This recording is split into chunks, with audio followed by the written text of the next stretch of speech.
Forward TV. The world is thinking. I am actually leaving journalism. I think yesterday was my last day at the Wall Street Journal, so don't accuse me of false advertising. I didn't have a chance to update the name tag here. But I did want to just mention real quickly that we're going to try and do something somewhat new that is not going to be journalism per se, but is sort of a hybrid of this. Obviously newspapers can no longer afford to finance as much of this kind of reporting as they used to. We're hoping to continue to do this type of investigative work and work with media organizations to bring these stories out. But myself and Sue Schmidt, my partner, have formed a private company to try and see if we can't pioneer yet another new model to keep investigations going, keep doing things in the public interest.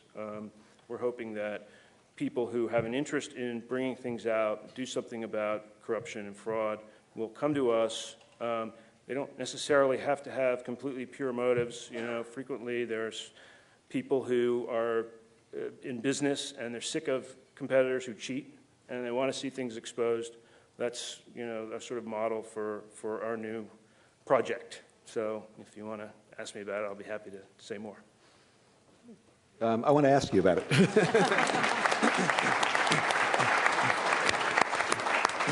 I'm going to maybe ask one quick question because the time is rolling past our deadline, but I would like to hear a little bit from Glenn why he and Sue have decided to leave the Journal, because you know, they're two of the most lustrous bylines in investigative journalism in America, and you know, is this strictly personal, or is there a larger lesson that applies to this conference in your decision to leave, you know, one of the papers that seems likely to actually be around for a long time?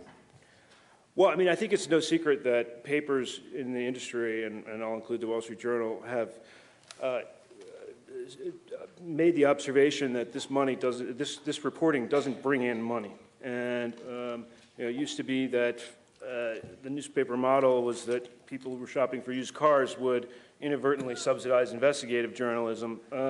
That, you know, there's been a disintermediation there, and you know, people looking at their bottom lines have looked at investigative reporting as, you know, I mean, it would be many of them don't even consider it a loss leader anymore. They just consider it a loss. And you know, Sue and I have had great careers, and we really love what we're doing, and I don't think that newspapers are going to stop doing investigative journalism.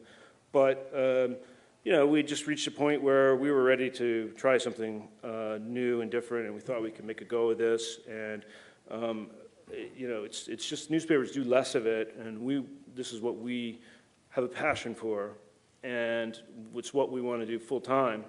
And so we decided that it was, you know, time to try this now in the middle of all this creative destruction.